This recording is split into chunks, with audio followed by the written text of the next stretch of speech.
Good evening friend, welcome to my channel. তো মামনি চ্যানেলে সকল বন্ধুদেরকে স্বাগত জানাই। আশা করি সকলেই ভালো আছেন, আমিও বেশ ভালোই আছি।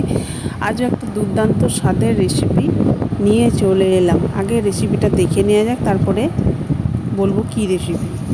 এখানে সর্ষের তেল দিলাম কড়াইতে 1 চামচ, গোটা জিরে 1/2 চামচ, কুচানো পেঁয়াজ একটা মিডিয়াম সাইজের দিয়ে দিলাম। তো যেখান থেকে বসে আমার ভিডিওটা দেখছেন প্রথম থেকে শেষ পর্যন্ত দেখার অনুরোধ রইল।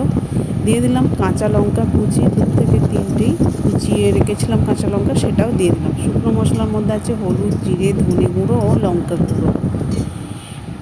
এরপর দিয়ে দেখলাম 2টো সিদ্ধ করা আলু আর মাছ, দেখতেই পাচ্ছেন 2-3 পিস হবে, সিদ্ধ করে ছাড়িয়ে রেখে দিয়েছিলাম, সেটা দিয়ে দিলাম।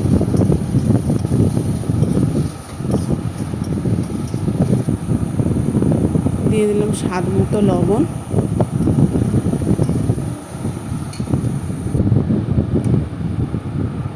শেষকালে দিয়ে দিলাম ম্যাগি মশলা, এতে খুব সুন্দর ফ্লেভার আসে।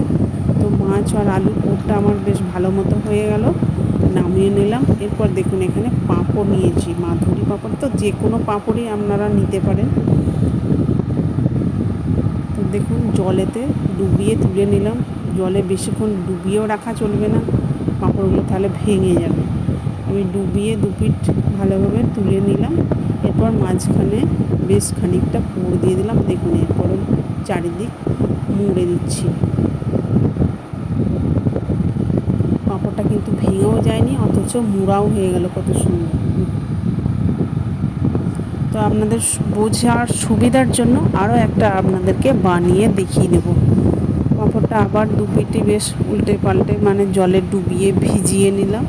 এরপর সেই মাঝখান থেকে পুর দিয়ে দিলাম বেশ খানিকটা, আবারও 2 পিঠ মুড়ে দিলাম, দুপাশ থেকে মুড়ে দিলাম। দেখুন মুড়োটা আমার খুলে যাচ্ছে, বেশ একটু জল লাগিয়ে দিলেই আর খুলবে না। জল দিয়ে দিলাম, দেখুন হয়ে গেছে। তো ভাঁজটা আমি নিচের দিকে রাখলাম, তাহলে খোলার ভয় থাকবে না। এরপর এগুলোকে আমি হালকা ভেজে নেব। সর্ষের তেল দিয়ে দিলাম 3 চামচের মতো। দেখুন পাঁপড়গুলো 2 পিঠটি বেশ গোল্ডেন কালার করে ভেজে নেব। যারা আমার ইউটিউব চ্যানেল থেকে দেখছেন, একটা সাবস্ক্রাইব করে পাশে থাকবেন, আর পাশে থাকা বেল বাটনটি অল করে রাখবেন, তাহলে আমার নতুন নতুন রেসিপি ছাড়ার সাথে সাথে সবার আগে আপনার কাছে পৌঁছে যাবে।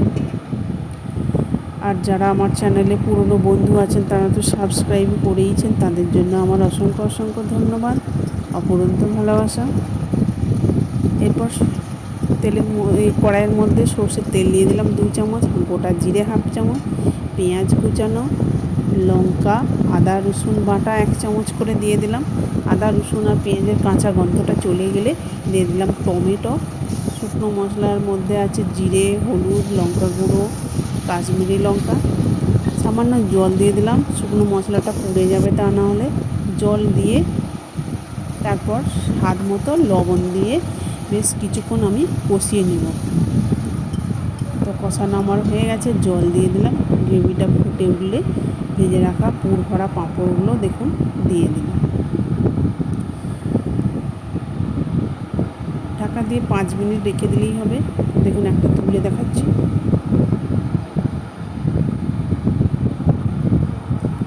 বাড়িতে আপনারা অবশ্যই একবার হলেও বানিয়ে দেখুন কেমন হলো, কমেন্ট করে জানাতে ভুলবেন না। দেখুন সবগুলোই কিন্তু গোটাই রয়েছে, কেউ ভেঙে যায়নি। খেতে কিন্তু দুর্দান্ত হয়েছিল। ভালো যদি লেগে থাকে লাইক, কমেন্ট, শেয়ার করে দেবেন বন্ধু বান্ধবদের মধ্যে। ভিডিওটা শেষ পর্যন্ত দেখার জন্য ধন্যবাদ।